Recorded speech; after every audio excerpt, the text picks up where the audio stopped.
चलो तो स्टार्ट करते हैं आज का सेशन। और आज का सेशन बेसिकली लिखेंगे एलिमिनेशन रिएक्शन। हमने सब्स्टिट्यूशन रिएक्शन कर लिया है। अच्छा, बेसिकली आपको SNI और SNNGP भी लिखवाया हुआ है लास्ट में का, वो एनसीईआरटी में नहीं है। उसके डेफिनेशन और 2-3 क्वेश्चंस लिखने हैं हमें, ताकि हमें आइडिया रहे कि ऐसा भी कुछ एग्जिस्ट करता है। ठीक है, चलिए तो पहले भी जो हमारे सिलेबस वाला पार्ट है वो कवर करते हैं। और सब्स्टिट्यूशन हो गया है, स्पेशल क्लास में प्रैक्टिस भी हो गई है। आज एलिमिनेशन करते हैं, प्रैक्टिस भी करते हैं यहीं पे, और फिर हम कंपैरिजन करेंगे। उसके बाद हमारा केमिकल रिएक्शन वाला पोर्शन खत्म हो जाएगा, केवल रिएक्शन ऑफ मेटल बचेगा, वो भी हम करेंगे आज ही। चलिए सो बेसिकली अल्काइल हैलाइड आपका खत्म हो जाएगा, मतलब हेलो एल्कीन खत्म हो जाएगा। हेलो अरीन जो है कल छोटा चैप्टर है वो भी खत्म। आइए एलिमिनेशन की बात करते हैं। सब लोग हेडिंग डालेंगे एलिमिनेशन रिएक्शन। हेडिंग में एलिमिनेशन रिएक्शन। अच्छा देखो, इसमें नाम में ही क्लियर हो रहा है कि एक ऐसा रिएक्शन है जिसमें कोई ना कोई एलिमिनेट हो रहा है, रिएक्शन से बाहर निकल रहा है, रिएक्शन से बाहर जाने की बात हो रही है। तो इसका मतलब बॉन्ड तोड़ के किसी कंपाउंड को हमें बाहर करना है, और बॉन्ड तोड़ना पड़ेगा तो एनर्जी देनी पड़ेगी। एलिमिनेशन रिएक्शन की पहचान ही यही होती है कि रिएक्शन में हीट दिया होगा। एलिमिनेशन रिएक्शन की सबसे बड़ी पहचान यही है कि हमें रिएक्शन में तो हीट दिया होगा। हीट का देने का सीधा मतलब होता है कि हीट देंगे, बॉन्ड टूटेगा, तभी तो कंपाउंड एलिमिनेट होगा। एलिमिनेट का मतलब रिएक्शन से बाहर करना। एलिमिनेशन जो है, किसी कंपाउंड के एलिमिनेशन करने के 2 तरीके हैं। एक हमारे पास E1 और दूसरा हमारे पास आएगा E2।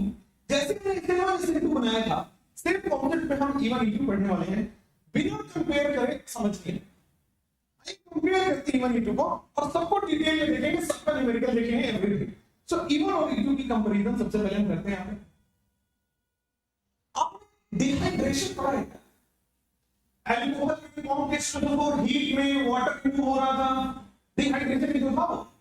सो जो डिहाइड्रेशन पढ़े वो E1 मैकेनिज्म से ही था।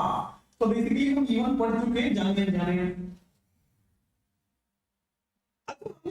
डिहाइड्रोहेलोजिनेशन पढ़ रहे हैं, जिंक डस्ट हीट है ना, वहां पे हमने देखा था NaH2 heat, alcoholic acid heat. So basically जो डिहाइड्रोहेलोजिनेशन वाला पार्ट है वो हमारे पास E2 मैकेनिज्म में आता है। तो डिहाइड्रोहेलोजिनेशन अब देखिएगा, तो डिहाइड्रेशन में भी एल्कीन बन रहा था, वाटर रिमूव हो गए, और डिहाइड्रोहेलोजिनेशन में भी आपके HX रिमूव हो गया, एल्कीन बन रहा था। सो चाहे E1 कराए चाहे E2 कराए, बनेगा तो एल्कीन बनेगा। अब देखते हैं कि यहाँ पे प्रोडक्ट हमेशा एल्कीन बनेगा, चाहे हम E1 कराए चाहे हम E2 कराए, प्रोडक्ट हमेशा एल्कीन बनेगा। अब इससे पहले कि मैं आगे बढ़ूं, मुझे बताओ SN1 का प्रोडक्ट क्या था और SN2 का प्रोडक्ट क्या था? SN1 में कार्बोकेटाइन बनता था, रीअरेंज होता था, फिर न्यूक्लियोफाइल आता था, और SN2 में इन्वर्जन से आपके पास न्यूक्लियोफाइल रहेगा। तो वहां भी प्रोडक्ट सेम था, R न्यूक्लियोफाइल। जो अल्काइल पार्ट है उससे न्यूक्लियोफाइल हो रहा है, डिफरेंस ये था कि पहले वाले में रीअरेंज होगा, दूसरे वाले में नहीं होगा। चलिए, सो प्रोडक्ट यहां एल्कीन है, प्रोडक्ट वहां R न्यूक्लियोफाइल। SN1 कितने स्टेप का रिएक्शन था? हाउ मेनी स्टेप में SN1 हो रहा था? 2 स्टेप रिएक्शन। सो E1 एग्जैक्टली सिमिलर होगा, ये भी सर आपके लिए 2 स्टेप रिएक्शन ही होगा। This is also a 2 step reaction. SN2 कितने स्टेप रिएक्शन था? 1 स्टेप रिएक्शन। तो E2 भी सर आपके लिए 1 स्टेप रिएक्शन ही होगा, सिमिलर चलेगा। ओके, अब वो स्टेप है लिख देते हैं, स्टेप है लिख देते हैं। देखिए, सबसे पहले आपके पास अल्काइल हैलाइड होगा। वहां स्टेप 1 में क्या हो रहा था? अल्काइल हैलाइड से कार्बोकेटाइन फॉर्म हो रहा था। सेम प्रोसेस यहां भी हुआ, सबसे पहले अल्काइल हैलाइड से आपके कार्बोकेटाइन फॉर्मेशन। ठीक है, अब कार्बोकेटाइन बनने के बाद SN1 में क्या होता था? किधर से भी अटैक हो सकता, आगे से पीछे से लेफ्ट से राइट से, राइट? कैसे रिएक्शन होता था? यहां पे वो नहीं हो सकता क्योंकि प्रोडक्ट एल्कीन बन रहा है। अब कार्बोकेटाइन बन गया, बगल वाले चीजों से, बगल वाले कार्बन से आपको एल्कीन बनाना है। लेकिन ध्यान रखिए, कार्बोकेटाइन बनाए तो फिर से वही केसेस रीअरेंजमेंट, एक्सपेंशन अपने आप आता है। तो कार्बोकेटाइन बना है, रीअरेंजमेंट होगा, एक्सपेंशन होगा, फिर एल्कीन। लिखिए this is the step number 1, S1 लिख दे। This is step number 2। Step number 2 क्या होता है आपके पास, ये जो कार्बोकेटाइन बना है R+, इससे फर्दर आपके पास क्या बन जाएगा, एल्कीन। और कार्बोकेटाइन बना है, रीअरेंजमेंट एक्सपेंशन अपने साथ लेके आता है, तो कार्बोकेटाइन बना है, उसके बाद एल्कीन आपके पास बन गया, कोई प्रॉब्लम नहीं। यहां पे आएंगे, वन स्टेप रिएक्शन की बात करते हैं। आपके पास एल्काइल है RX, ये वन स्टेप रिएक्शन है, ये इंतजार नहीं करेगा कि आपके पास कार्बोकेटाइन बने, फिर रीअरेंज हो, फिर एल्कीन बने। यहां तो एक स्टेप में ही होता क्या है, एक हम स्ट्रॉन्ग बेस लेते हैं, B- का मतलब होता है स्ट्रॉन्ग बेस। वहां पे स्ट्रॉन्ग न्यूक्लियोफाइल ले रहे थे, उसी तरह यहां पे स्ट्रॉन्ग बेस ले। अच्छा, what is the difference between nucleophile and base? Nucleophile भी डोनेट करता है, अटैक करेगा डोनेट करेगा, और बेस भी अटैक करता है डोनेट कर रहा है। व्हाट इज द डिफरेंस है? क्या दोनों सेम है? सेम नहीं है। मैं अब डिफरेंस क्या है मैं बता, जो बेस होता है वो H+ लेता है सामने वाले से। न्यूक्लियोफाइल किसी भी कार्बोकेटाइन अटैक कर सकता है, बट बेस की खासियत होती है वो H+ से भी अटैक करता है। समझ गए? अटैक दोनों ही कर रहा है, अटैक कर रहा है वो बेस है, कहीं भी हो रहा है वो न्यूक्लियोफाइल। तो चलिए दिख रहा है आपको कि बेस है, सामने वाले से H+ चुरा लेगा। चलिए, तो यहां पे बेस है और आपके पास वन स्टेप में ही एल्कीन का फॉर्मेशन करेगा। ये जो B- है वो सामने से H+ ले लिया होगा, तो क्या ये H बेस बन जाएगा, मतलब HB बन जाएगा, B- H+। अच्छा, और आप देखोगे तो क्या आपके पास X- लीविंग ग्रुप लीव कर गया। लीविंग ग्रुप बिना लीव किए ना एक्सटर्नल होगा, ना एक्सटर्नल होगा, ना इवन होगा, नहीं होगा, लीविंग ग्रुप को तो हटना ही पड़ेगा। तो प्रोडक्ट दोनों में ही एल्कीन बन रहा है, इसमें कार्बोकेटाइन बन के एल्कीन बनेगा, इसमें डायरेक्ट एल्कीन बनेगा। मुझे एसिड-1 का ऑर्डर ऑफ मॉलिक्यूलरिटी बताइए। एसिड-1 का ऑर्डर क्या होता है? मॉलिक्यूलरिटी में होता है, ठीक है। तो यहां पे तो इसका ऑर्डर 1 होगा और इसका ऑर्डर 2 हो जाएगा। एग्जैक्टली सिमिलर चल रहा है, थोड़ा बहुत डिफरेंशिएट करना है, इसलिए कंफ्यूजन होता है। कैसे होता है कि इवन है, दोनों सेम चल, वो मैं समझाऊंगा। अच्छा, अगर ये इवन है तो क्या यहां हमारे SN1 में क्या लिखा था, यूनिमोलिक्यूलर, और ये था बाइमोलिक्यूलर। सेम लॉजिक यहां पे लगेगा, यूनिमोलिक्यूलर और बाइमोलिक्यूलर वाला। तो अगर ये यूनिमोलिक्यूलर है तो इसका रेट किस पे डिपेंड करेगा, केवल अल्काइल हैलाइड पे, केवल सबस्ट्रेट पे। चलिए, तो rate is directly proportional to Rx, यहां भी होगा, SN1 में भी था। लेकिन यहां पे देखोगे तो रेट जो है वो दो चीजों पे डिपेंड करेगा, बाइमोलिक्यूलर है, एक तो आपके पास अल्काइल हैलाइड पे और दूसरा आपके पास बेस पे, B-, वहां न्यूक्लियोफाइल का बेस। आप NU- में लिख सकते हैं, कोई प्रॉब्लम नहीं है, बट ये है कि बेस और न्यूक्लियोफाइल में एक डिफरेंस होता है, वो H+ पे अटैक करता है, न्यूक्लियोफाइल किसी भी प्लस पे अटैक करता है। रेट हो गया आपके पास। अब मुझे बताइए, इस केस में मैं वीक न्यूक्लियोफाइल हूं कि स्ट्रांग हूं? एसिड-1 जैसा कार्बोकेटाइन बनने का इंतजार करेगा, तो इंतजार करेगा, इसके लिए हमें एक वीक और एक सुस्त सानी की जरूरत का मतलब है बैठा हुआ अटैक ना करे। इंतजार करेगा पहले कार्बोकेटाइन बनेगा, फिर हम एल्कीन बनाएंगे। So therefore we will take a weak nucleophile. इस केस में हमें वीक न्यूक्लियोफाइल लेना पड़ेगा, और अगले वाले केस में चूंकि वन स्टेप में नहीं होना है, so here we will prefer strong nucleophile. फिर से SN1 SN2 वाला सेम निकल गया। अच्छा, यहां पे मैं माइल्ड कंसंट्रेशन लूं कि स्ट्रांग कंसंट्रेशन लूं, क्योंकि हमें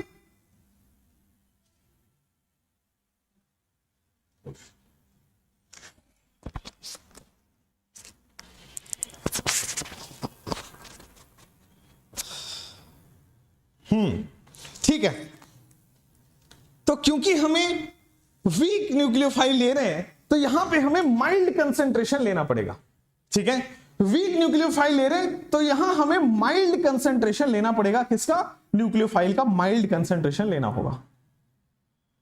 ठीक है, स्ट्रॉन्ग न्यूक्लियोफाइल है तो यहां पे हमें स्ट्रॉन्ग कंसंट्रेशन भी लेना पड़ेगा या फिर हाई कंसंट्रेशन भी लेना पड़ेगा। Mild concentration of nucleophile Nu minus, high concentration of nucleophile बोलो बेस बोलो, बात एक ही है यहां पे, ऑफ B माइनस कर दो या Nu माइनस कर दो। चलो अब मैं रिएक्टिविटी की बात करता हूं। रिएक्टिविटी किसका ज्यादा होगा, E1 में कि E2 में? E1 की बात सबसे पहले कर लेते हैं, ये तो आसान है आपके लिए।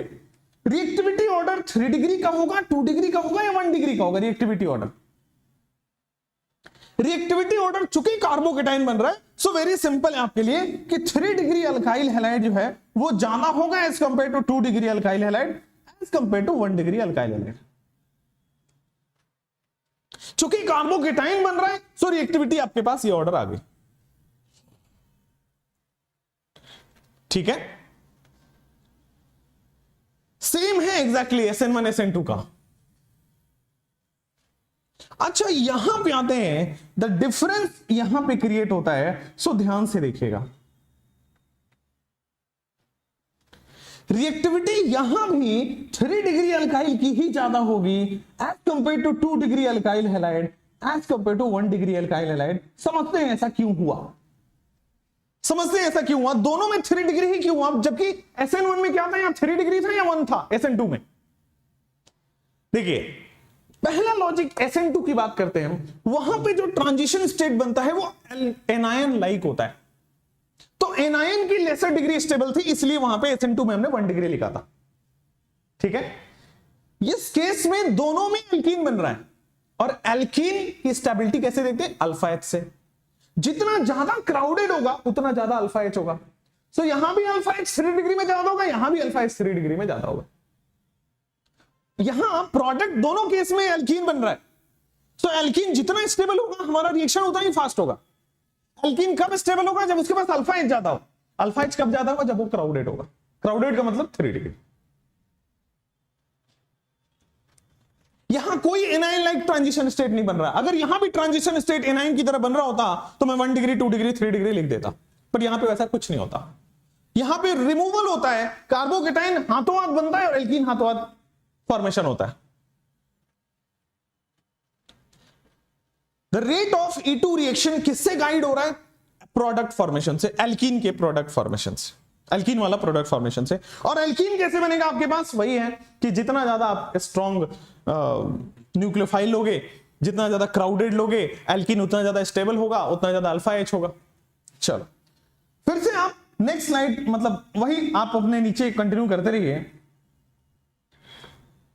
चलिए अब आपके पास लिविंग ग्रुप के बारे में बताइए कि SN1 E1 में क्या था? दोनों में गुड लिविंग ग्रुप थे। यहां भी दोस्त दोनों में गुड लिविंग ग्रुप होंगे। जब तक लिविंग ग्रुप लीव ना करे हमारा प्रोडक्ट कैसे बनेगा? संभव ही नहीं है।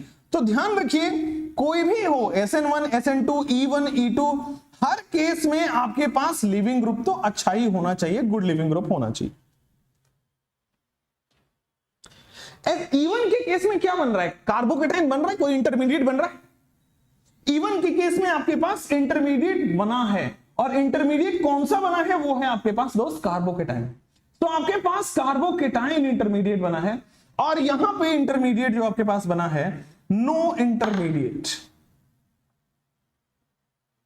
कोई इंटरमीडिएट का फॉर्मेशन नहीं हुआ है। अच्छा एक बात बताइए, E1 में चूंकि कार्बोकेटाइन बना है तो पोलर प्रोटिक सॉल्वेंट ले या पोलर एप्रोटिक सॉल्वेंट ले? SN1 में भी यही हो रहा था, वहां भी कार्बोकेटाइन बना था, तो यहां पे द सॉल्वेंट जो हम लेंगे वो पोलर प्रोटिक सॉल्वेंट लेंगे। और अब हमें समझाने की जरूरत नहीं है कि पोलर प्रोटिक सॉल्वेंट क्या होता है। Hydrogen connected to more electronegative, H2O, PHOH, ROH, ये सब क्या है? पोलर प्रोटिक है। अच्छा यहां पे कोई कार्बोकेटाइन कार्बन आयन नहीं बन रहा है, तो क्या मैं पोलर एप्रोटिक सॉल्वेंट ले लूं यहां पे? So here we will have polar aprotic solvent. अच्छा अब आपने मुझे बताओ SN1 और E1 में डिफरेंस क्या है? SN1 और E1 में मुझे पॉइंट वाइज बताओ, कोई डिफरेंस आपको दिख रहा है? बस प्रोडक्ट छोड़ के कोई डिफरेंस दिख रहा है? दे आर एग्जैक्टली सेम, इसीलिए आप कंफ्यूजन होता है। यही मैं बताया था कि यहीं पे आके कंफ्यूजन होगा कि लगेगा SN1 E1 तो सेम है। प्रोडक्ट तो पूछता ही है ना आपसे एग्जामिनर, तो प्रोडक्ट तो छोड़ ही दो, बाकी सारे तो सेम ही है। डिफरेंस आता है, मैंने जो पहले लिखा था टेम्परेचर का। इलिमिनेशन कराना है, बॉन्ड तोड़ना पड़ेगा, हीट देना पड़ेगा। तो बेसिकली E1 जो होगा वो हाई टेम्परेचर पे होगा। SN1 के लिए टेम्परेचर की जरूरत नहीं है। SN1 में बॉन्ड नहीं तोड़ना अपने को, SN1 में सब्सटीट्यूट कराना है, पूरा पूरा कंपाउंड बाहर नहीं निकालना है SN1 में। यहां पे इलिमिनेशन में पूरा पूरा कंपाउंड का बॉन्ड तोड़ के अलग निकालना होता है। तो अगर आपके पास टेम्परेचर लो है, लो टेम्परेचर पे जो होता है वो आपका SN1 होता है, और अगर आपका टेम्परेचर हाई है सो हाई टेम्परेचर पे आपके पास E1 होता है। आइए SN1 और E1। अब लो टेम्परेचर के बारे में कहा गया कितना लो, 25 डिग्री सेल्सियस के बराबर या उससे कम। और हाई टेम्परेचर के बारे में कहा गया तो 50 डिग्री सेल्सियस से ज्यादा, 50 या 50 से ज्यादा। अगर टेम्परेचर मेंशन्ड है, वहां दिया होता है डिग्री सेल्सियस में कि 25 डिग्री है, 40 डिग्री है, 50 डिग्री है एंड सो ऑन। लेकिन फिर आप लोगों के मन में आया होगा कि 25 से छोटे में तो SN1 लग गया, 50 से बड़े में तो E1 लग गया, बट व्हाट अबाउट 25 से 50 के बीच वाले में? तो यहां पे SN1 और E1 कोई भी हो सकता है। फिर आपको देखना पड़ेगा एल्काइल हैलाइड, फिर आपको देखना पड़ेगा पोलर प्रोटिक, पोलर एप्रोटिक। वो क्वेश्चंस में कवर होगा, ठीक है। ये क्वेश्चंस में कवर होगा कि इनके बीच में लिखेंगे यहां पे कि between 25 to 40 degree Celsius, between 25 to 40 degree Celsius कोई भी हो सकता है। मतलब SN1 and E1 both is favourable, SN1 and E1 both can happen, दोनों ही हो सकता है, बट वो क्वेश्चंस पे डिपेंड करेगा। सब कुछ वो हम चेक करेंगे, डोंट वरी। एक बात बताइए, E1 का रेट कैसे डिसाइड होगा? रेट ऑफ E1 कैसे डिसाइड करेंगे हम? किसी भी रिएक्शन का रेट कैसे डिसाइड होता है? उसके इंटरमीडिएट से। सो यहां पे भी रेट ऑफ E1 कैसे डिसाइड होगा? That is directly proportional to stability of carbocation. Rate of E1 is directly proportional to stability of carbocation. E1 का जो रेट है that is directly proportional to stability of the carbocation हो जाएगा यहां पे, rate of E1।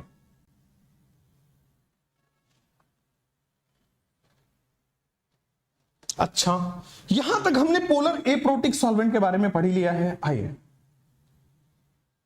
मैं देख रहा हूं यहां पे डिहाइड्रोहेलोजिनेशन हो रहा है, डिहाइड्रोहेलोजिनेशन।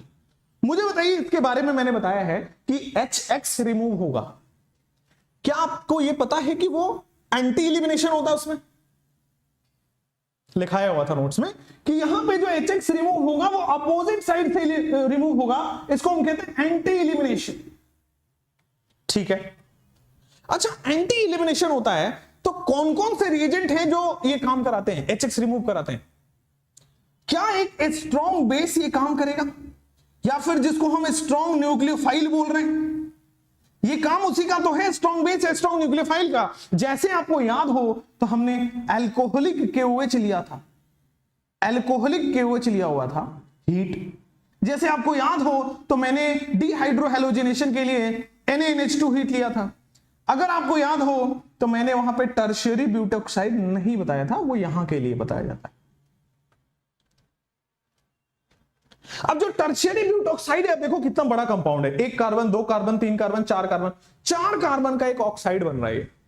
अब देखो कि 4 कार्बन का ऑक्साइड है तो क्या ये बल्की बेस है? Bulky base forms Hofmann alkene. Bulky base बेटा हॉफमैन एल्कीन बनाता है as major product. Bulky base forms Hofmann alkene as major product. So major product बनाने के लिए हॉफमैन एल्कीन आपको देखना होगा बल्की बेस के केस में। बाद बाकी हर जगह आपके पास सेटजेफ एल्कीन बनेगा, but in case of bulky base Hofmann alkene is the major product. इसका रेट कैसे डिसाइड होगा? इसमें तो कोई इंटरमीडिएट बनता ही नहीं है। Rate is directly proportional to stability of alkene. Alkene की स्टेबिलिटी से इसका रेट डिफाइन हो जाता है। Rate is directly proportional to stability of alkene. Alkene की स्टेबिलिटी से इसका रेट डिफाइन हो जाता है।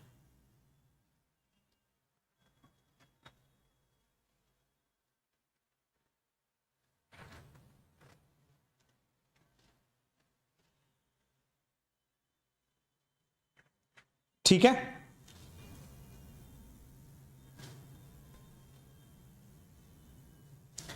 SN1 SN1 SN2 E1 E2 में बहुत ज्यादा डिफरेंस तो नहीं है ना, सेम ही लग रहा होगा, इसीलिए क्वेश्चन में कंफ्यूजन भी होता है।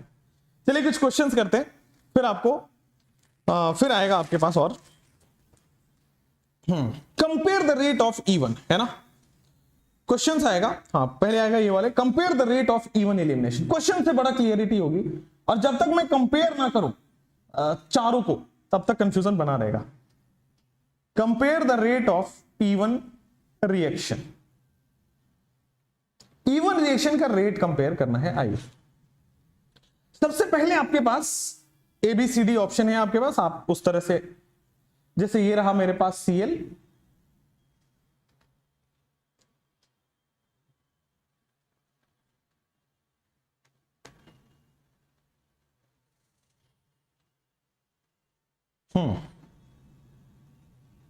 आप लोगों को दिखता है ये वाला, स्क्रीन से बाहर नहीं जा रहा ना, थोड़ा बहुत जा रहा है। Compare the rate of E1 reaction, ठीक है। चलो सो यहां पे बेंजीन है, वी हैव हियर, यहां पे क्लोरीन है, और यहां पे मेरे पास मतलब साइक्लोहेक्सेन है, और यहां पे Cl है। ABC में आपको rate of E1 reaction compare करना है। यहां पे आयोडीन है, वी हैव डबल बॉन्ड यहां पे मेरे पास आयोडीन है जो कि यहां पे डबल बॉन्ड है, और इनमें कंपेयर करना है। करिए, आप जब देखेंगे तो यहां पे दिस इज 3 डिग्री, ये देखेंगे 2 डिग्री, ये देखेंगे 1 डिग्री। इवन मैकेनिज्म में अभी अभी आपने पढ़ा था कि हायर डिग्री में ज्यादा रेट होता है। सो क्या मैं rate A greater than B greater than C लिख दूं? इवन मैकेनिज्म में कार्बोकेटाइन बनता है, यहां पे कार्बोकेटाइन बनेगा जो कि रेजोनेंस स्टेबलाइज्ड है, यहां कार्बोकेटाइन बनेगा तो रेजोनेंस नहीं लगेगा। तो रेजोनेंस स्टेबलाइज्ड है, A ग्रेटर देन B होगा। रेजोनेंस स्टेबलाइज्ड है, सो A ग्रेटर देन B होगा। यहां पे क्लियर हो गया आपके पास। सो इट इज ABC, यहां पे A ग्रेटर देन B, ठीक है। क्यों? क्योंकि कार्बोकेटाइन जो है यहां पे रेजोनेंस लग रहा है, और यहां पे कोई भी रेजोनेंस नहीं लग रहा है। आइए नेक्स्ट क्वेश्चन आपके स्क्रीन पे रहेगा कि rate of carbocation he, rate of E1 ही बताना है।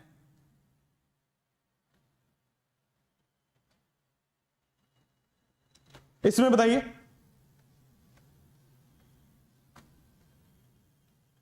इस केस में आप देखो कि जितना अच्छा लिविंग ग्रुप होगा उतना अच्छा आपके पास रिएक्शन होगा।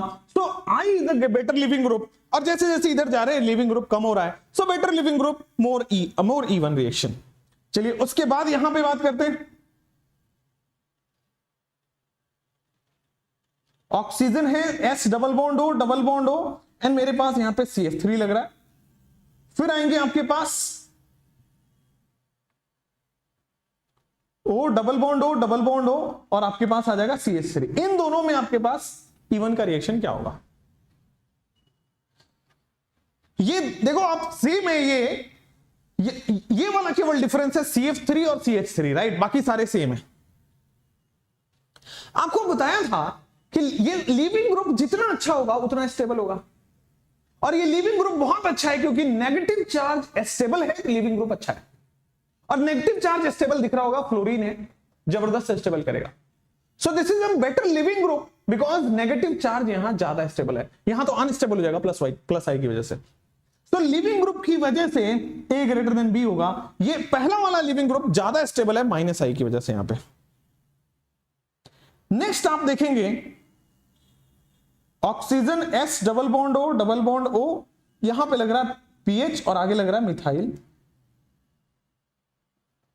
यहां पे O लग रहा है, S डबल बॉन्ड O लग रहा है, और PH और NO2 लग रहा है। इन दोनों केसेस में भी आप देखोगे तो ये लिविंग ग्रुप ही है दोनों के दोनों। अब लिविंग ग्रुप है तो कौन अच्छा लिविंग ग्रुप है? जिस पर नेगेटिव चार्ज स्टेबल होगा। कल ही अच्छा समझाया था कि लिविंग ग्रुप कौन अच्छा होगा? जिस पर नेगेटिव चार्ज स्टेबल होगा। अब देखो NO2 नेगेटिव चार्ज पर स्टेबल करेगा, तो क्या मैं लिविंग ग्रुप के बेसिस पे B ग्रेटर देन A बोल दूं? क्या मैं नेगेटिव चार्ज के बेसिस पे, NO2 के बेसिस पे B ग्रेटर देन A बोल देता हूं? ये सब E1 के रिएक्शंस हैं, और ये E1 के क्वेश्चंस हैं जो कि लिविंग ग्रुप के बेस पे है। जैसे एक और क्वेश्चन है लिविंग ग्रुप के बेस पे, ये है आपके पास oxygen S double bond O, we have phenyl. Oxygen double bond हो एंड मेरे पास फिनाइल के बाद Cl भी लग रहा है, बताइए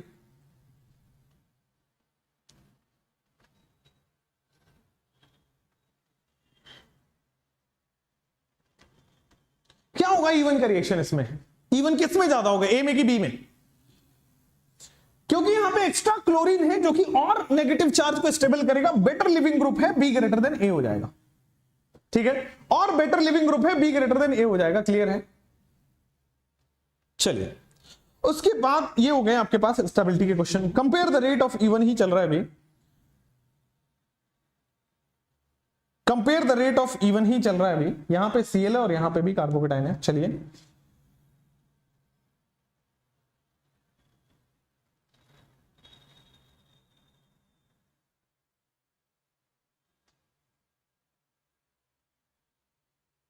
चलिए 2 क्वेश्चन है, तीसरा भी कर ही लीजिए।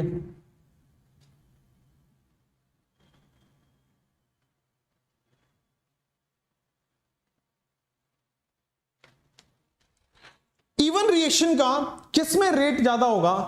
आते इस क्वेश्चन में, सेकंड क्वेश्चन में, दिस इज 2 डिग्री और बगल वाला आपका 3 डिग्री है, हायर डिग्री में ज्यादा इवन होगा। यहां पे आइए, ये जब आप करेंगे तो 3 डिग्री कार्बोकेटाइन बनेगा, ये जब आप करेंगे तो 2 डिग्री बनेगा, और ये जब आप करेंगे 1 डिग्री बनेगा। तो आपके पास दिख रहा है 3 डिग्री, 2 डिग्री, 1 डिग्री। इस केस में आप करेंगे तो सर बहुत अच्छा स्टेबल कार्बोकेटाइन बनेगा। इस केस में डिग्री भी कम हो गई, अल्फा एच भी कम हो रहा होगा, so A greater than B, more the degree more the stability of the carbocation, more the degree more the stability of the carbocation यहां पे हो गया आपके पास, ठीक है, ए ग्रेटर देन बी हो गया। नेक्स्ट आपके पास आएगा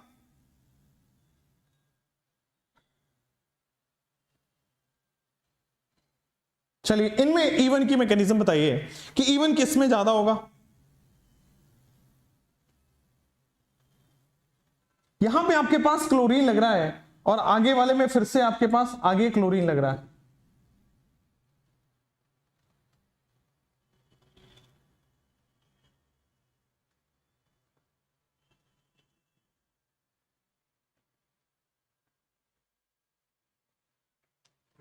इन तीनों में इवन का मैकेनिज्म आपको दिखना होगा। कार्बोकेटाइन यहां रेजोनेंस स्टेबलाइज है, A greater than B, carbocation resonance stabilize है, ए ग्रेटर देन बी। यहां पे आप देखोगे तो कार्बोकेटाइन जो फॉर्म होगा वो अनस्टेबल है, Bredt's rule, bridge head carbon पे कार्बोकेटाइन अनस्टेबल होता है। तो चूंकि कार्बोकेटाइन अनस्टेबल है उस केस में इवन कम हो जाएगा, बी ग्रेटर देन ए। यहां पे आएंगे दिस इज 1 डिग्री, यहां पे आएंगे 2 डिग्री, यहां पे आएंगे 3 degree, higher the degree more will be the E one reaction का rate, higher the degree more will be the E one reaction का रेट। अब आपके पास रेट के लिए कुछ नहीं करना है, अच्छा लिविंग ग्रुप होना चाहिए, दूसरा स्टेबल कार्बोकेटाइन होना चाहिए, दैट्स इट, ठीक है। और पोलर प्रोटिक सॉल्वेंट तो आपको पता ही है इवन मैकेनिज्म में। आते प्रोडक्ट लिखने वाले क्वेश्चंस कि प्रोडक्ट कैसे पूछा जाएगा इवन रिएक्शंस के। CH3 कार्बन, CH3 नीचे है Cl, आगे आपके पास है CH2, फिर है CH3। अब मुझे बताइए H2O हीट में क्या करेंगे? पहले मुझे बताइए SN1 लगेगा, SN2 लगेगा, E1 लगेगा, E2 लगेगा, कैसे डिसाइड करते हैं? पहला क्वेश्चन मैं बताऊंगा, सुनेंगे आप लोग। पहली बात तो सर ये 3 डिग्री अल्काइल हैलाइड है, इसमें SN2 तो नहीं लगेगा, मतलब अपने पास बचा है SN1, E1 और E2। अब आप देखोगे तो सर ये वीक न्यूक्लियोफाइल है, न्यूट्रल है तो वीक होगा, तो इसका मतलब अब या तो SN1 होगा या तो E1 होगा, हीट भी दिया है तो E1 होगा, समझ गए? तो सब कुछ निकालने के बाद यहां पे पता लगा कि 3 फैक्टर हैं जो कि बता रहे कि E1 होगा, और E1 होगा तो कार्बोकेटाइन बनाना सबसे पहले जरूरी है, कार्बोकेटाइन यहां पे बनेगा, रीअरेंज नहीं होगा क्योंकि यही सबसे स्टेबल है, ठीक है। अब इससे आपके पास 2 चांसेस हैं, आप कैसे 2 कार्बोकेटाइन बना सकते हैं, एक तो ये वाला कार्बोकेटाइन और दूसरा ये वाला कार्बोकेटाइन। ये वाला आपका मेजर होगा, ये वाला आपका माइनर होगा। मेजर इसलिए क्योंकि इसमें अल्फा एच ज्यादा है, माइनर इसलिए क्योंकि इसमें अल्फा एच कम है। हाइड्रोजन अब मैनेज कर लो।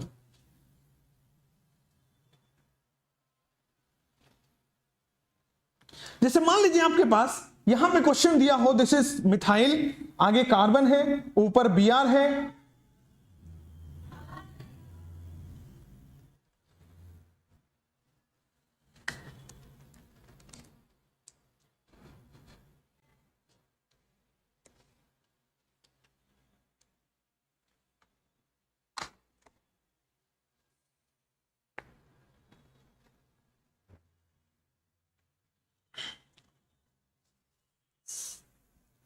ये क्वेश्चन है आपके पास।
तो यहां पे मैं बता रहा था आपको कि ये SN1 मैकेनिज्म होगा क्योंकि टेम्परेचर 25 डिग्री से कम है।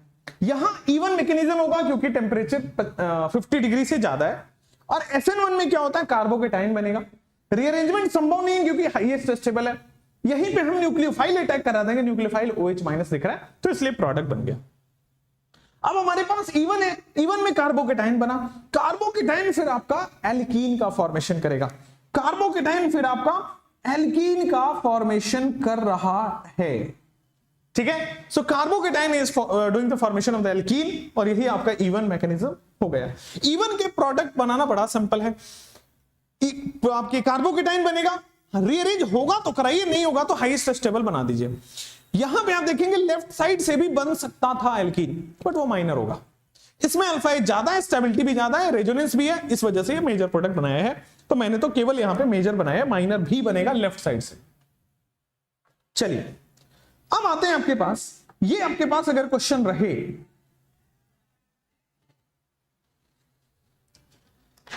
लिख लीजिए।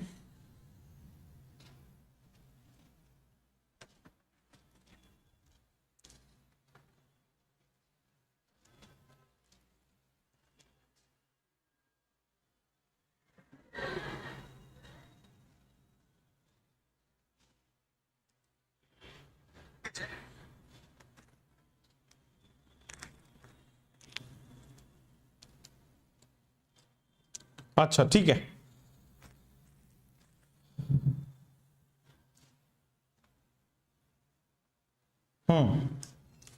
चलो नेक्स्ट क्वेश्चन करते हैं। सो द क्वेश्चन इज, यहां पे हमारे पास अगर ये हमारे पास साइक्लो ब्यूटेन है और मैं यहां पे वो दे रहा हूं Cl लगा के, आपके पास CH3OH है सॉल्वेंट और आपके पास 80 डिग्री सेल्सियस का टेम्परेचर भी है। मुझे बताइए कि SN1 होगा, E1 होगा, E2 होगा, क्या होगा? आप सबसे पहले बताइए।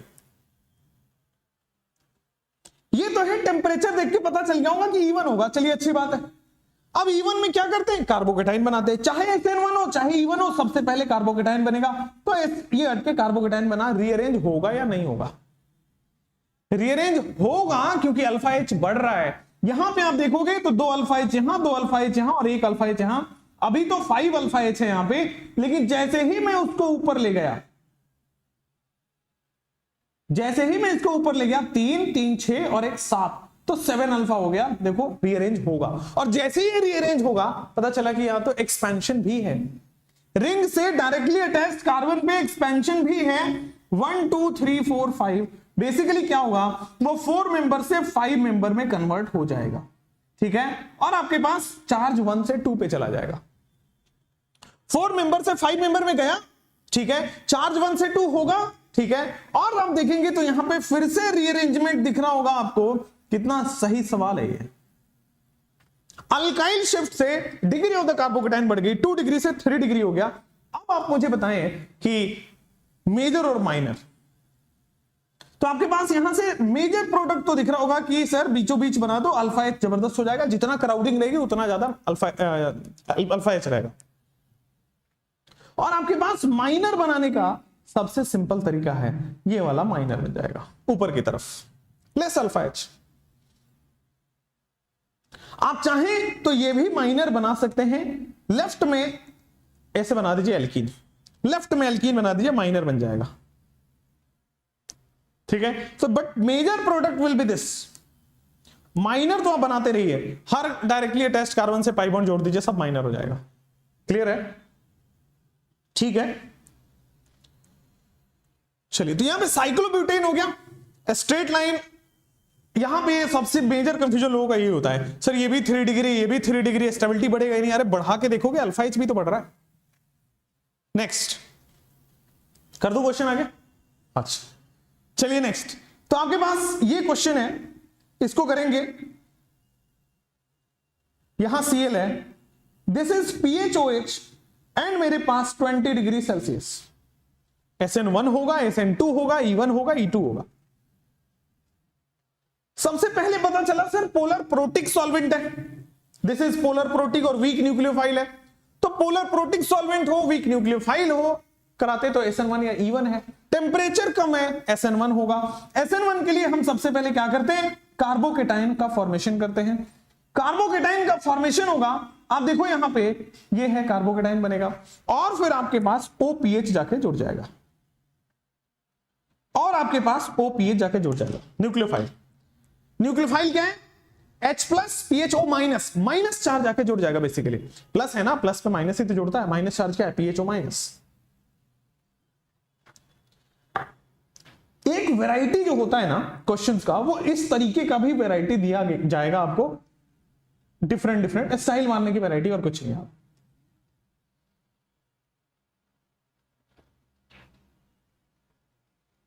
आपके पास H2 और 80 डिग्री सेल्सियस दिया गया है। कम ऑन,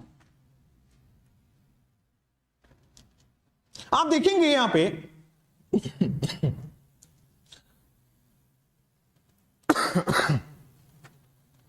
आप देखेंगे यहां पे तो आपके पास Br लगा हुआ है, ठीक है। तो H2 80 डिग्री सेल्सियस पे आपके E1 दिख रहा होगा, टेंपरेचर 50 से ज्यादा है। तो कार्बोकेटाइन बनाओ, बना लो सब लोग कार्बोकेटाइन। तो कार्बोकेटाइन आप जैसे ही बनाओगे तो आपके पास कुछ इस तरह से बनेगा। यहां पे कार्बोकेटाइन बन गया, ये जैसा था CH3H लग जाएगा, ये जैसा था H और PH लग जाएगा, ऊपर हाइड्रोजन था, हाइड्रोजन रहेगा।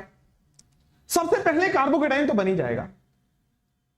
क्या मैं यहीं पे एल्कीन लगा दूं, क्या मैं यहां पे पाई बॉन्ड बना देता हूं, अपना काम हो जाएगा। कॉन्सेप्ट समझिए, E1 में कार्बोकेटाइन बनाना है, रीअरेंजमेंट भी कराना है, फिर एल्कीन बनाना है। तो आपको दिख रहा है ना कि यहां प्लस चार्ज है, अगर मैं हाइड्रोजन शिफ्ट करा के यहां ले जाऊं तो बेंजीन के साथ रेजोनेंस होगा, स्टेबल होगा। तो यहां पे आपके पास सबसे पहले कार्बोकेटाइन रीअरेंज होगा, और कार्बोकेटाइन रीअरेंज होकर कहीं यहां आ जाएगा। अब आपको जैसा प्रोडक्ट बनाना है बनाइए। अब आपके पास मेजर और माइनर बन जाएगा। एक और सवाल, बहुत अच्छा क्वेश्चन है, ध्यान दीजिएगा। आप मुझे बताएंगे मेजर और माइनर कौन सा है। मैं 2 प्रोडक्ट आपको बना के दे रहा हूं। एक तो यहां पे PH है, यहां पे हाइड्रोजन है, ऊपर भी हाइड्रोजन है, इधर CH3 है और नीचे भी H है। यहां पे आपके पास पाई बॉन्ड बन जाएगा। पहला केस ये बनेगा। दूसरा केस आपके पास बनेगा, ये आपके पास साइक्लोहेक्सेन है, यहां पे आपके पास बन जाएगा PH, this is CH3H। Hydrogen hydrogen नहीं लिख रहा हूं इस बार, एक हाइड्रोजन बचेगा, एक तो निकल जाएगा। कौन सा मेजर है, पहला कि दूसरा? फर्स्ट इज मेजर और सेकंड? आवाज फर्स्ट है या सेकंड? ऊपर वाला मेजर है ना? This one is major product. बता देता हूं कैसे। इसके आप अल्फा एच काउंट करेंगे तो आपको दिख जाएगा, ठीक है ना? यहां पे 2 अल्फा एच दिख रहा है ऊपर वाला, दिस इज 2 अल्फा एच। यहां पे आपके दिख रहे होंगे 2 अल्फा एच, कितने हो गए? 4। नीचे वाले काउंट करो तो 2 ही दिख रहा होगा और यहां पे 1 ही दिख रहा होगा, 3 अल्फा एच है, ठीक है? कब तक अल्फा एच काउंट करो भाई? पूरा ऑर्गेनिक आ गया इधर, 40% ऑर्गेनिक खत्म होगा। आप लोगों को बायोमोलिक्यूल्स पढ़ने में बहुत मजा आता होगा ना केमिस्ट्री में। कार्बोहाइड्रेट होता है, लिपिड होता है, प्रोटीन होता है, पता नहीं, है ना? ऐसे हेलिकल स्ट्रक्चर पता है किसका होता है? वो प्रोटीन का होता है। देखो मेरे को आता है कितना बायो। अच्छा केमिस्ट्री का है क्या? बायो में भी मुझे आता है, पता है ना क्या? Mitochondria, power house of the cell होता है, बता देता हूं मैं। चलो नेक्स्ट, आपके पास ये इस बार साइक्लोहेक्सेन है, ऊपर Br लगा हुआ है और H2O हीट है। साइक्लोहेक्सेन है, Br लगा हुआ है और ऊपर H2O हीट है। कम ऑन, हीट देखते ही इलिमिनेशन होगा। अब E1 होगा कि E2 होगा? यार यहां पे पोलर प्रोटिक सॉल्वेंट है, E1 ही होगा और कोई उपाय नहीं यहां पे। So we will go for the E1 mechanism. E1 में कार्बोकेटाइन बनेगा, बन गया है। अब आपके पास एल्कीन बन जाएगा, तो कार्बोकेटाइन के साथ एल्कीन बन गया। क्लियर? ठीक है। अब देखते हैं यहां पे कार्बोकेटाइन के साथ एल्कीन बन गया। दिस इज CH3, यहां पे कार्बन, ऊपर CH3, राइट में CH3, नीचे Br लगा हुआ है। We will have ROH at 105 degree Celsius. Come on, क्या होगा आंसर? 105 degree Celsius. सबसे पहले यहां पे एल्कीन बनेगा, सॉरी कार्बोकेटाइन बनेगा। तो आप सबसे पहले यहां पे कार्बोकेटाइन बनाइए। रीअरेंज करने की पॉसिबिलिटी नहीं है तो रीअरेंज नहीं होगा, आपके पास एल्कीन का फॉर्मेशन हो जाएगा। This is the formation of the alkene, कोई प्रॉब्लम तो नहीं है। This is the formation of the alkene, ठीक है? चलो नेक्स्ट, किधर से भी आप एल्कीन बना सकते हो, सारे ही मेजर होंगे, ठीक है? चलिए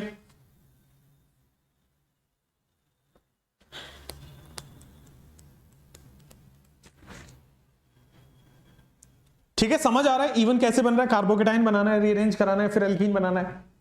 आपके पास ये वाले क्वेश्चन आप देखेंगे, यहां पे मिथाइल है, दिस इज कार्बन, ऊपर मिथाइल है, नीचे भी आपके पास मिथाइल है, आगे बेटा आपके पास CH2 है, फिर CH3 है। आप देखो this is CH3O minus Na plus, and यहां पे ये क्या है? CH3OH, एंड फिर आपके पास हीट दिया जाता है। मुझे बताओ यहां पे सबसे पहले, अच्छा एक हाइड्रोजन तो देना ही पड़ेगा ना, या ब्रोमीन तो देना ही पड़ेगा। इस हाइड्रोजन को हटाइए और यहां पे आप दे दीजिए CH के साथ Br लगा हुआ है। चलिए अब आपके पास ये क्वेश्चन हो गया। ये क्वेश्चन है, इसमें मुझे बताइए कि SN1 होगा, SN2 होगा, E1 E2 होगा। पहला क्वेश्चन मैं बताता हूं। हीट दिया हुआ है तो E1 E2 में से कोई एक होगा। अब E1 होगा कि E2 होगा? तो देखो यहां पे एनायन दिया हुआ है, स्ट्रॉन्ग न्यूक्लियोफाइल है, E2 का केस है ये। देयरफॉर सिंस यहां पे स्ट्रॉन्ग न्यूक्लियोफाइल है, इसलिए मैं E2 मैकेनिज्म लगाऊंगा। कार्बोकेटाइन बनेगा नहीं, डायरेक्ट यहां पे HBr निकल जाएगा और उस साइड से निकलेगा जहां से स्टेबल है। तो आपके पास ये बन जाएगा E2 मैकेनिज्म में कार्बन कार्बन, ऊपर भी मिथाइल है, नीचे भी मिथाइल है। जैसे यहां पे कौन से मेजर प्रोडक्ट बनेंगे? एक सेकेंड है, अगर मैं लेफ्ट से लेता हूं तो कोई हाइड्रोजन है ही नहीं, राइट से आपके पास हाइड्रोजन निकलेगा, ठीक है? तो यहां पे आपके पास दिस इज द एल्कीन का फॉर्मेशन। मैं लेफ्ट से अगर हाइड्रोजन होता तो लेफ्ट से निकाल देता, लेकिन लेफ्ट में हाइड्रोजन है ही नहीं, HBr कैसे निकालोगे? यही पॉसिबिलिटी है। नेक्स्ट केस में आप मूव करोगे और नेक्स्ट केस आपके पास साइक्लोहेक्सेन है, यहां पे Br है, इस बार मैं यहां पे एल्कोहलिक KOH और हीट दे रहा हूं, क्या होगा आपके पास, इवन होगा या E2 होगा? हीट है तो इवन E2 में से एक होगा। सिंस एल्कोहलिक KOH है, सिंस NaNH2 होगा या फिर टर्शियरी ब्यूटॉक्साइड आयन होगा, ये सब स्ट्रॉन्ग बेस की कैटेगरी में है और ये सब E2 कराते हैं। और E2 में क्या होगा आपके पास, दो तरह से हाइड्रोजन निकल सकता है। Br लगाए ना, तो एक तो HBr ये बन सकता है और दूसरा आपके पास HBr ये तरह का बन सकता है। मेजर प्रोडक्ट वो होगा जिसमें अल्फा एच ज्यादा होगा, this is the major product. Major product वो होगा जिसमें अल्फा एच ज्यादा होगा। जैसे इस केस की बात करते हैं, वी हैव साइक्लोहेक्सेन। अच्छा, हमारे पास साइक्लोहेक्सेन है और हमारे पास Br है। मैं यहां पे अल्कोहलिक KOH और हीट दे रहा हूं। अल्कोहलिक KOH और हीट के केस में आप देखोगे सबसे पहले Br हटेगा और बगल से किसी हाइड्रोजन को भी ले जाएगा। Br हटेगा और बगल से किसी हाइड्रोजन को ले जाएगा। आप देखो बगल से किसी हाइड्रोजन को कैसे ले जा रहा है वो, तो दो तरह की पॉसिबिलिटी है, एक तो ये वाला एल्कीन बन जाए और दूसरा आपके पास नीचे से हाइड्रोजन ले जाए तो ये वाला एल्कीन बन जाए। ऑब्वियसली इसमें मेजर प्रोडक्ट ज्यादा है, मतलब ऑब्वियसली इसमें अल्फा एच ज्यादा है तो मेजर प्रोडक्ट होगा।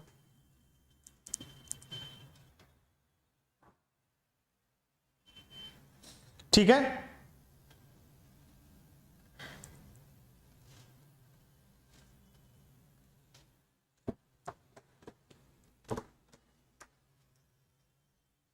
नेक्स्ट क्वेश्चन आपकी स्क्रीन पे ये रहा, आपके स्क्रीन पे कि this is cyclohexane, this is cyclohexane, यहां पे आपके पास क्लोरीन बन रहा है, this is CH3O Na+ and आपके पास CH3OH slash heat. Come on,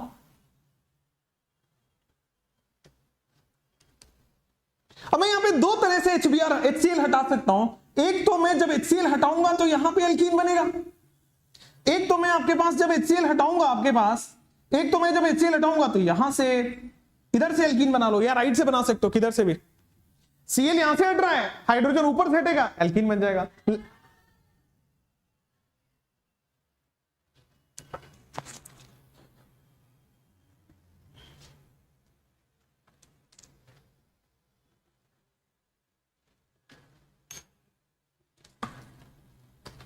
ठीक है, तो यहां पे आपके पास this is the major product का फॉर्मेशन हो गया, ये यहां पे मेजर प्रोडक्ट का फॉर्मेशन हो गया है। ठीक है,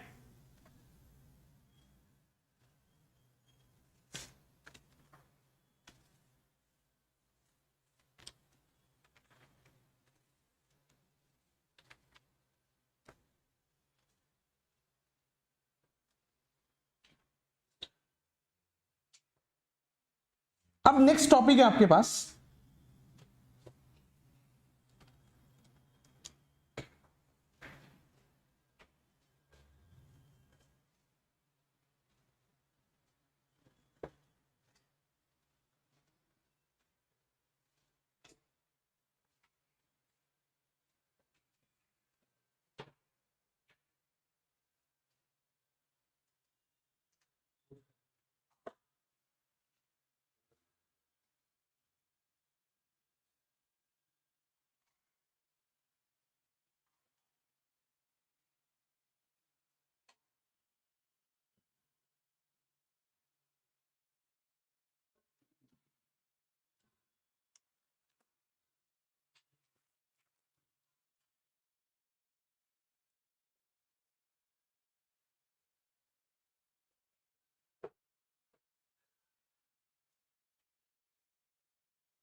चलिए ये प्रोडक्ट बनाते हैं आपके पास।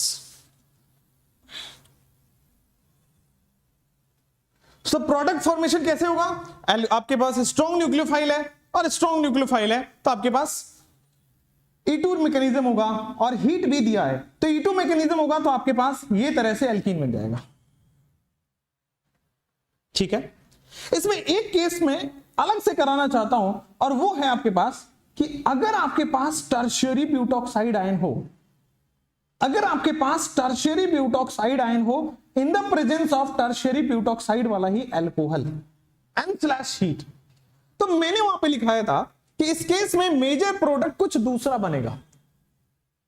इसमें भी आपके पास यही होगा कि आप एक बार ये बनाओगे और दूसरी बार आप ये बना लोगे, यही तो पॉसिबिलिटी है। एक बार आप लेफ्ट से निकालो, एक बार आप राइट से निकालो H। तो यहां पे आपने देखा नॉर्मल केसेस में ज्यादा अल्फा H है मेजर हो जाएगा, यहां पे कम अल्फा H है ये माइनर हो जाएगा। But in case of tertiary butoxide ion, चूंकि ये बल्की बेस है, since this is a bulky base, so bulky base अंदर से कभी H नहीं निकालेगा, बल्कि बेस यहां से जाके H नहीं निकालेगा, बल्कि बेस जो सामने प्रेजेंट है कोने में वहीं से H निकाल लेता है। सो बल्की बेस जो है हॉफमैन एल्कीन को मेजर प्रोडक्ट देता है। In case of bulky base Hofmann alkene जो लेस स्टेबल एल्कीन है वो मेजर प्रोडक्ट देगा, क्लियर है। In case of bulky base Hofmann alkene is the major product, and in case of rest cases आपके पास ZF is the major product.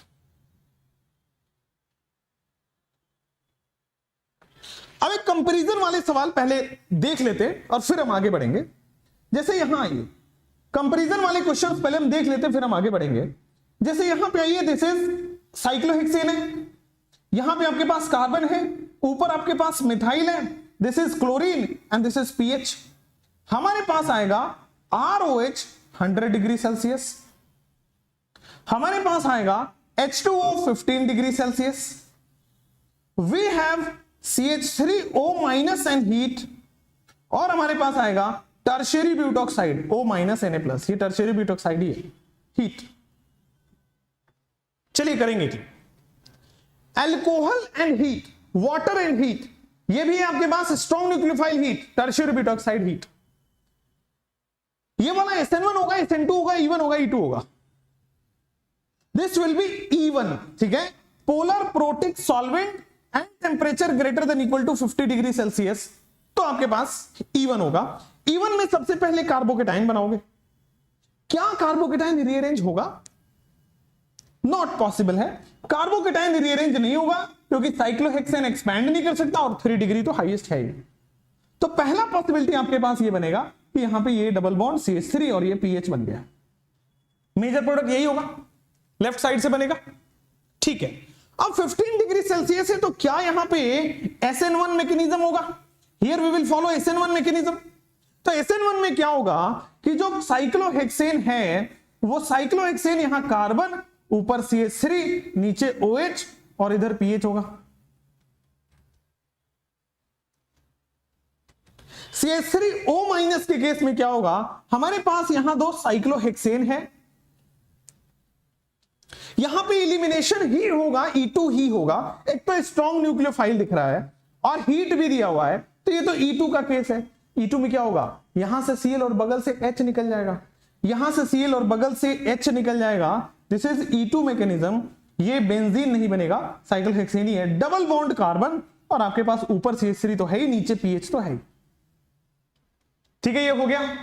ये tertiary butoxide है, इस केस में चूंकि ये बल्की बेस है, चूंकि ये बल्की बेस है तो क्या हॉफमैन एल्कीन बनेगा? चूंकि ये बल्की बेस है तो ये हॉफमैन एल्कीन बनेगा, मतलब लेस स्टेबल एल्कीन। तो देखिए यहां पे लेस स्टेबल एल्कीन कुछ इस तरह से बन जाएगा। So less stable alkene will be the major product. कहानी यहां से समझ आई। E1 E2 SN1 SN2 ये आपके पास कहानी बन चुकी है। E1 E2 SN1 SN2 कहानी बन गई, ठीक है। अब आते हैं जो आपके पास नेक्स्ट टॉपिक था कि कंपैरिजन कर लेते हैं कि कब हम प्रॉपर वे में SN1 लगाएंगे, कब हम SN2 लगाएंगे, कब हम E1 की तरफ जाएंगे, कब हम E2 की तरफ जाएंगे, ये हम डिस्कस कर लेते हैं। चलिए आइए, comparison of SN1 SN2 E1 E2। देखिए हमारे पास 3 तरह के अल्काइल हैलाइड होते हैं, 1 डिग्री, 2 डिग्री एंड 3 डिग्री। यही तो पॉसिबिलिटी है अल्काइल हैलाइड की। आंख बंद करके 1 डिग्री अल्काइल हैलाइड में SN2 लगाया जाता है। 1 डिग्री अल्काइल हैलाइड में SN2 के अलावा और कुछ नहीं लगता है, खत्म। अगर आपके पास 1 डिग्री अल्काइल हैलाइड है, आंख बंद करिए, SN2 लग जाएगा।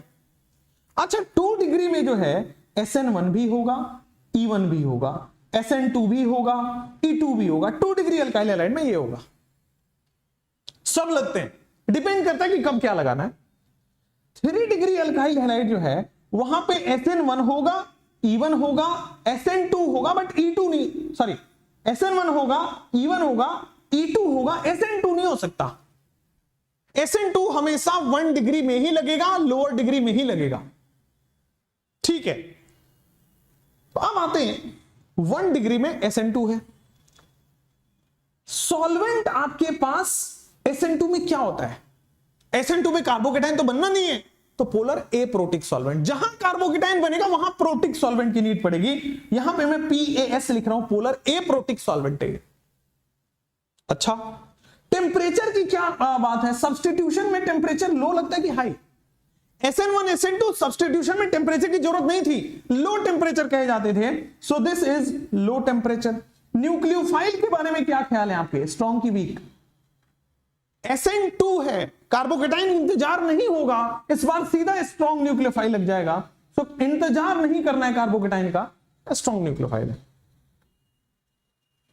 चलिए, सेम केस में यहां पे लिख सकता हूं कि सर SN2 होगा तो एप्रोटिक सॉल्वेंट तो होगा ही, लो टेम्परेचर तो होना ही है, स्ट्रॉन्ग न्यूक्लियोफाइल तो होना ही है। चलो, तो आपके पास SN2 में हो गया ये केस। अब आते हैं 2 डिग्री, चलो पहले 3 डिग्री की डिस्कशन करते हैं। 3 डिग्री में SN1 होगा, E1 भी होगा, क्योंकि दोनों में कार्बोकेटाइन बनना है। कार्बोकेटाइन 3 डिग्री वाले में स्टेबल होता है। अब कार्बोकेटाइन जहां जहां बनता है, क्या वहां पे पोलर प्रोटिक सॉल्वेंट लेंगे?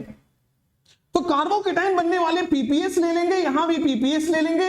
SN1 जहां जहां है सब जगह पोलर प्रोटिक सॉल्वेंट लेंगे, E1 जहां जहां है वहां पोलर प्रोटिक सॉल्वेंट लेंगे, ठीक है। अब मुझे बताइए SN1 और E1, SN1 में टेम्परेचर कम है कि ज्यादा? कम है। E1 में टेम्परेचर कम है कि ज्यादा? ज्यादा है। तो SN1 में टेम्परेचर तो लो होगा, E1 में टेम्परेचर हाई होगा। SN1 में टेम्परेचर तो लो होगा, E1 में टेम्परेचर आपका हाई होगा, ठीक है। अब मुझे बताइए SN1 में भी कार्बोकेटाइन बनाना है और E1 में भी कार्बोकेटाइन बनाना है, तो कार्बोकेटाइन बनने का इंतजार करना है। इसका मतलब SN1 हो या E1 हो, कार्बोकेटाइन तो बनेगा, वीक न्यूक्लियोफाइल होगा, ठीक है। SN1 तो बनेगा, E1 तो बनेगा, यहां पे दोस्त वीक न्यूक्लियोफाइल होगा, ये भी वीक है, ये भी वीक है। SN1 हो, E1 हो, हमेशा वीक न्यूक्लियोफाइल की तरफ ये अट्रैक्ट, वीक न्यूक्लियोफाइल के प्रति, क्योंकि कार्बोकेटाइन बनने का इंतजार करना है। अब आते हैं E2 मैकेनिज्म पे। E2 मैकेनिज्म का कैसे देखना है? तो E2 मैकेनिज्म में टेम्परेचर तो हाई होता है, पहले तो इलिमिनेशन है, टेम्परेचर तो हाई हो जाएगा, इसमें कोई दिक्कत नहीं है। E2 में कार्बोकेटाइन बनता है क्या? नो, केवल SN1 E1 में कार्बोकेटाइन बनता है। तो कार्बोकेटाइन बनेगा नहीं, तो क्या मैं पोलर एप्रोटिक सॉल्वेंट ले लूं? सॉरी, हां, पोलर एप्रोटिक सॉल्वेंट सही है, बिल्कुल सही है। न्यूक्लियोफाइल कैसे लेते हैं? स्ट्रॉन्ग। इंतजार नहीं करना है इसमें, तो फटाक से अटैक कराना है, so we will take a strong nucleophile here as well. यहां पे हमारे पास स्ट्रॉन्ग न्यूक्लियोफाइल हम ले लेंगे,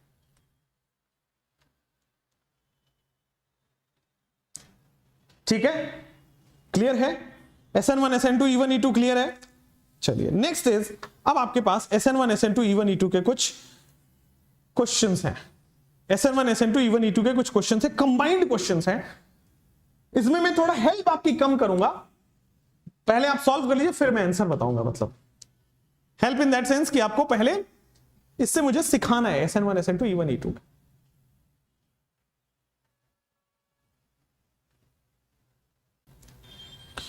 चलो, सो आपके पास नेक्स्ट बन जाएगा, दिस इज CH3, यहां पे बन जाएगा CH2 और आगे Cl चला जाएगा। ऊपर आप जाएंगे तो ये बनेगा एक्वस KOH, नीचे जब हम जा रहे हैं तो बन रहा है एल्कोहलिक KOH एंड हीट। दोनों केसेस में आपको प्रोडक्ट मुझे बताना है। प्रोडक्ट से पहले मुझे बताइए मैकेनिज्म कौन सा होगा। आते हैं, पहले आपको सवाल लिख देते हैं। H2O 15 डिग्री सेल्सियस है यहां पे। दूसरे केसेस में H2O 95 डिग्री सेल्सियस दिया गया है। तीसरे केस में एल्कोहलिक KOH हीट दिया गया है। चौथे केस में टर्शियरी ब्यूटॉक्साइड आयन दिया गया है।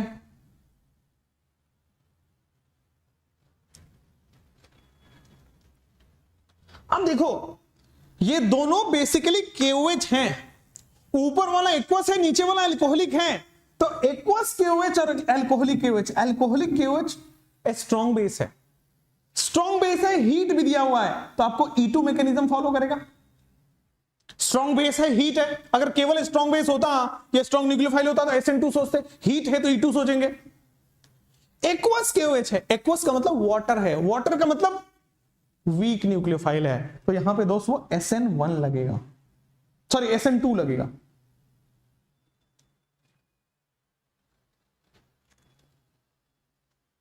एक्वस के केस में आपके पास क्यों SN2 लिखा है? 1 डिग्री अल्काइल हैलाइड है ना भाई, तो आपके पास सिंपल आपको यहां क्या करना होगा, this is CH3, this is CH2, यहां पे OH लग जाएगा। अल्कोहलिक KOH के केस में वॉट H प्लस निकल जाएगा, खत्म कहानी, OH माइनस और H प्लस निकल जाएगा, आपके पास एल्कीन बन गया। अब भाई यहां पे SN1 होगा, E1 होगा, SN2 होगा, E2 होगा। यहां पे दोस्त टेम्परेचर कम है, SN1 होगा, इस केस में टेम्परेचर ज्यादा E1 होगा, इस केस में alcoholic KOH heat strong base है, E2 हो जाएगा, इस केस में E2 हो जाएगा, बट हॉफमैन एल्कीन यहां पे बनाना होगा क्योंकि टर्शियरी ब्यूटोक्साइड है, यहां पे हॉफमैन एल्कीन मतलब लेस स्टेबल एल्कीन बनाना होगा। आइए इस केस में आपके पास क्या होगा, सबसे पहले OH हट के Cl लग जाएगा, सॉरी Cl हट के OH लग जाएगा, पहला केस। दूसरा केस में आपके पास आ जाएगा मेजर प्रोडक्ट, तीसरे केस में आपके पास ये आ जाएंगे, तीसरे केस में आपके पास आ जाएंगे this will be major alcoholic KOH। अच्छा इस केस में मेजर क्या होगा वो ध्यान रखिएगा, this will be the major product. समझ आया? यहां पे आपके पास E1 बनेगा, कार्बोकेटाइन बनेगा, रीअरेंज होगा, ये मेजर है, दिस इज मेजर, और बगल वाला आपके पास माइनर है। यहां पे सेम केस बनेगा, मेजर है ये वाला और बगल वाला माइनर है। इस केस में आपके पास मेजर ये हो जाएगा क्योंकि लेस स्टेबल एल्कीन उसमें बनता है मेजर। क्लियर? हॉफमैन एल्कीन ये मेजर है, दिस इज माइनर, ये मेजर है, बगल वाला आपके पास माइनर, ये मेजर है, और इसमें ये वाला माइनर हो जाएगा। उल्टा करना है बेसिकली, बल्कि बेस के केस में उल्टा करना है, टर्शियरी ब्यूटोक्साइड में उल्टा करना है और कुछ।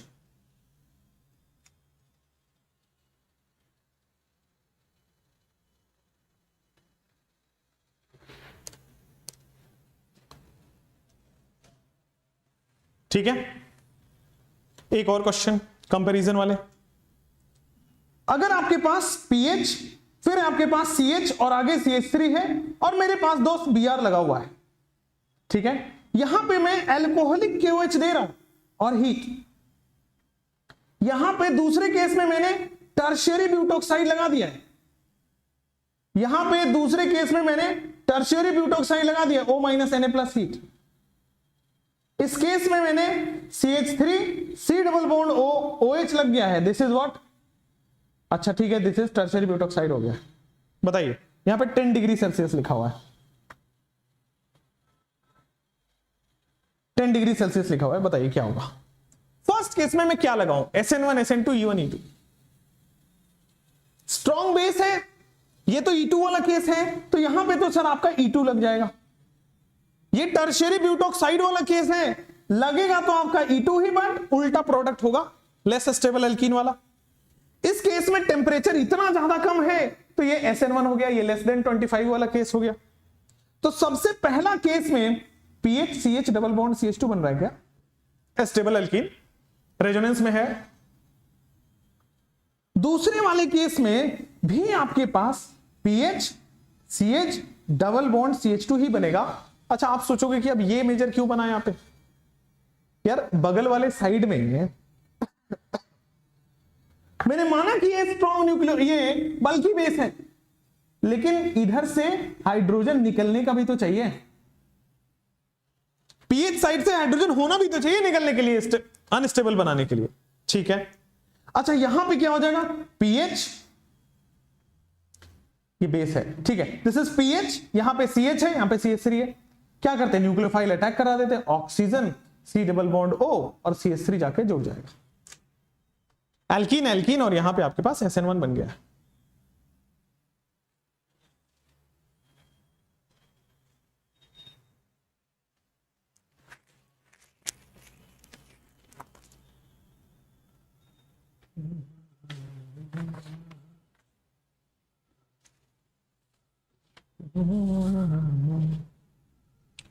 आपके पास SN1 SN2 E1 E2 के कुछ इसी तरह के क्वेश्चंस आते हैं, ठीक है। आपके पास एक टॉपिक है रिएक्शन विथ मेटल, जिसमें वही वूर्ज वूर्ज फिटिग फिटिग ये सब आपको पढ़ना है। Corey House, Gilman's reagent, Frankland reagent, ये सब वहां पे पढ़ना है। बेसिकली सारे मेटल की रिएक्शन एक साथ है, जो ऑलरेडी आप पढ़ चुके हो, बट एक साथ पढ़ना है उसको, ठीक है। और आपके पास हेलो अरीन्स बनता है, जो कि बेंजीन के ऊपर Cl, बेंजीन के ऊपर Br, बेंजीन के ऊपर आयोडीन लगा होगा, ठीक है। तो ये आपको हेलो एल्केन खत्म हो गया है, हेलो अरीन्स में आएगा सब कुछ, ठीक है। Reaction with metals, halo alkanes में इससे ज्यादा नहीं है आपके पास, ठीक है। ठीक है ना, चलिए। अब हेलो अरीन्स आज नहीं करा रहे दोस्त, हेलो अरीन्स अब नेक्स्ट पार्ट में होगा, है ना।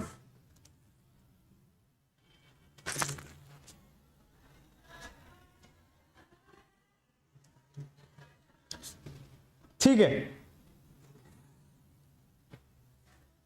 आपको एक शायरी सुनाते हैं, ऐसा डिमांड आया। अरे वाह, कल वाला क्यों सुनना है भाई, इतना अच्छा लग गया क्या? अच्छा अच्छा अच्छा अच्छा।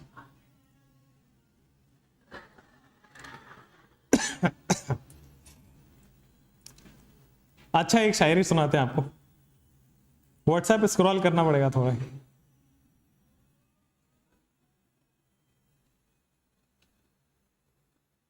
ओहो, क्यों कर रहे हैं?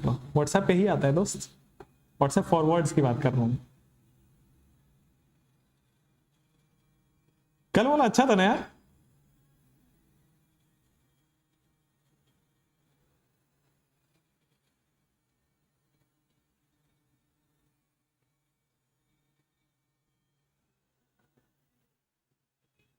क्या चाहिए?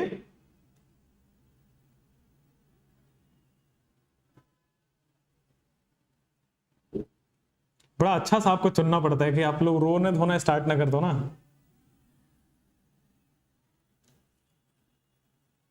हाँ जी,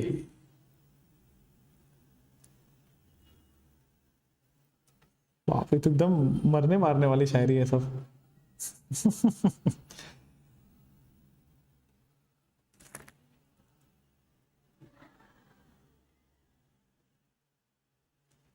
है नहीं यार दोस्त, सही बताऊं तो कोई भी सुना दे क्या?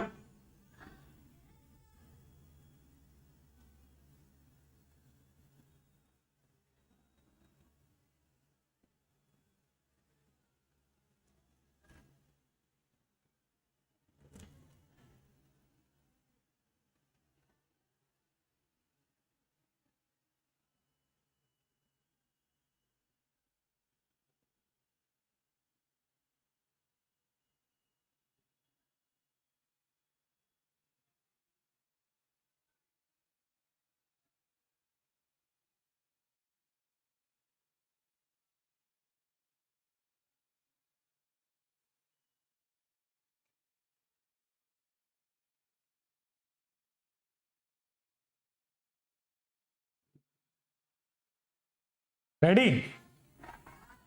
इतना एक्साइटेड क्वेश्चंस करने में क्यों नहीं होते? चलो स्टार्ट, रेडी करते हैं, थोड़ा इरशाद इरशाद करेंगे आप लोग, है ना। चलो, तो यहां भी है कि यहां भी ऐसा लिखा है, हमारे हमारे जो किरदार हैं हीरो और हीरोइन, तो कुछ हुआ होगा हीरो हीरोइन के बीच में। तरस गए हैं हम तेरे मुंह से कुछ सुनने को, टेबल नहीं तोड़ना है, इसका एक्स्ट्रा पैसा लगेगा। तरस गए हैं हम तुम्हारे मुंह से कुछ सुनने को, प्यार की बात ना सही कुछ शिकायत ही कर दो। क्या बात, क्या बात। ये प्यार और मोहब्बत सुन के तो एक्साइटमेंट क्यों है आपके में? ये मैं बता दूं आपको अपने एक्सपीरियंस से, सबसे फर्जी काम होता है ये लाइफ का, सबसे फर्जी, कुछ नहीं होता ऐसा। चलिए, कि तरस गए हैं हम तुम्हारे मुंह से कुछ सुनने को, प्यार ना सही शिकायत ही कर दो। अब आते हैं यहां पे, असली लाइन अभी है। हर खुशी है मेरे आशियाने में, हर खुशी है आशियाने में, आशियाना समझते हैं जहां पे हम लोग रहते हैं, देखो कितना शायर बन गया हूं मैं। हर खुशी है मेरे आशियाने में, लेकिन खामोश लम्हों में वो दर्द हालात वैसे ही है। नीचे चलो ठीक है, आप लोगों को बाद में बताऊंगा। चलो भाई, आप लोग का हो गया, आप इनसे भी बात करें। हाँ जी, तुम्हें भी बड़ा एक्साइटमेंट है भाई, ओहो हो वाह वाह कर रहे हो तुम तो। चलो, अब आपके पास कल दोस्त रिएक्शन विथ मेटल और हेलो अरेंज हो जाएगा, ठीक है। गजब कर दिए हैं, ठीक है ना, वाह वाह सर वाह, बहुत बढ़िया। ठीक है दोस्त, तो ये तो हम करेंगे ही, शायरी वारी होती रहेगी, पढ़ाई जारी रखिएगा। मैं हमेशा बोलता हूँ कि मेरा बेट जो है ना, मेरा जो बेट है वो आपके ऊपर है। आप अच्छा करोगे तो मैं अच्छा कर जाऊंगा, आप लाइफ में बहुत अच्छा करोगे, मैं बहुत अच्छा कर जाऊंगा, ठीक है। चलिए, थैंक यू। और आप मुझे बता देना कि क्या एनसीईआरटी से बाहर वाला चीज पढ़ाना है अपने को, वो उसमें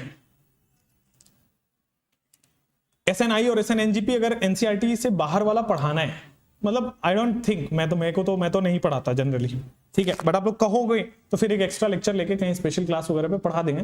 और मेरे हिसाब से तो ठीक है, जब एनसीईआरटी में नहीं है तो क्यों ही करना है। पीडीएफ चाहिए आपको, ठीक है, मैं समझ रहा था पीडीएफ की डिमांड बहुत आ रही है, पीडीएफ भी आपको मिल जाएंगे, ठीक है। Thank you so much.